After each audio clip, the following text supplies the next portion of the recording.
What's up, peeps? Julian Williams here at the distance. This is my third time recording this video because somebody likes to call me every time. Somebody wants to call me every time I make this video, and I was really getting into the last one. So, Wladimir Klitschko versus David Haye, unification bout.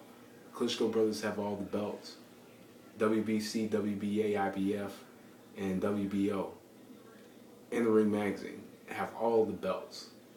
First time in history. Both brothers have all the belts. Pretty much the Klitschko juggernaut is the monopoly of the heavyweight division right now. Everybody knows I'm a Wladimir Klitschko fan.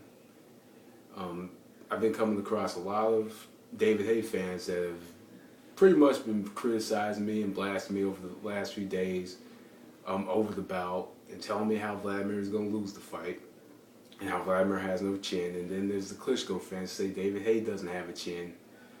This, that, and the other. And pretty much, there's three things that arise that people are going to say within the boxing forums about this fight. Let down, snooze fest, 36 minutes of apprehension. One of the two.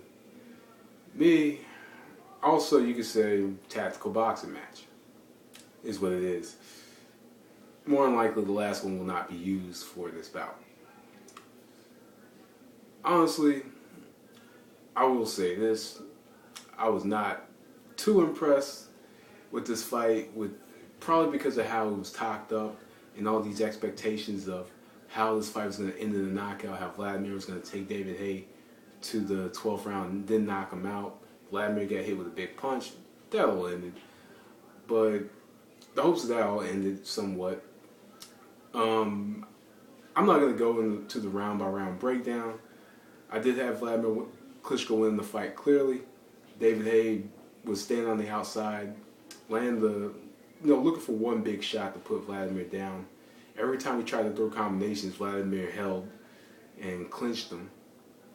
So that's how the fight ended up in the hands of Wladimir Klitschko. But pretty much what the fight was, it was the same thing each and every round. Wladimir came forward using his jab. He kind of cut off the ring with the jab. He kept driving David Haye back into the ropes using the jab. He didn't shoot his straight right hand that much. He didn't shoot his left hook all too much. He wasn't dependent on it. In the last round, we did see the first left uppercut from Wladimir. And those are pretty much the only power shots we saw in the fight. But the fight was mostly dictated on Wladimir coming forward and using his left jab. It was landing every now and again. Even when it didn't land, he would try to throw another one behind it. A lot of what Wladimir was throwing was single jabs. And I think it's more likely to avoid the counter haymaker from David Haye. And not only was he trying to avoid the counter haymaker, but also possible combinations behind that counter haymaker. Other than that, Wladimir fought, I could say Wladimir fought a pretty decent fight. I'm not going to say it was a spectacular performance from him.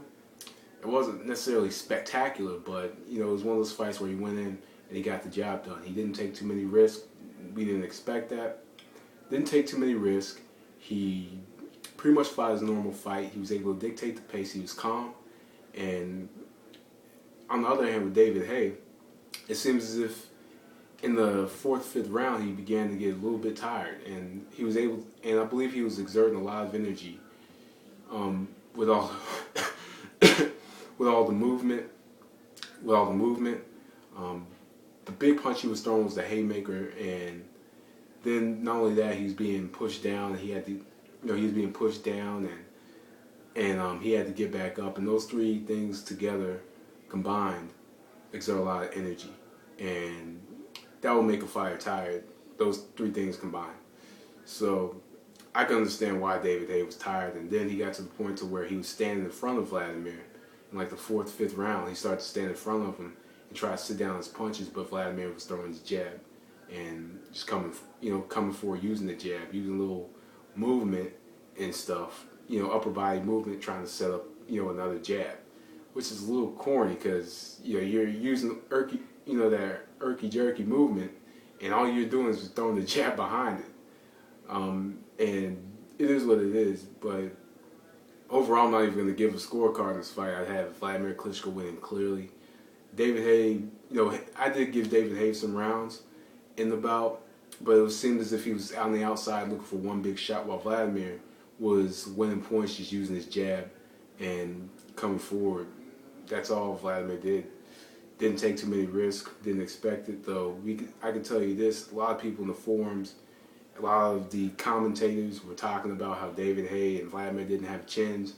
Both of them hit each other with some decent shots. They didn't necessarily sit down too much on their punches, but it was I think it was just about where there's a lot of apprehension to exchange from both fighters.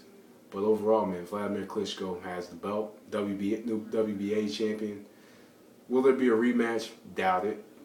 I doubt that there will be a rematch, or anybody will be interested in seeing a rematch to this bout.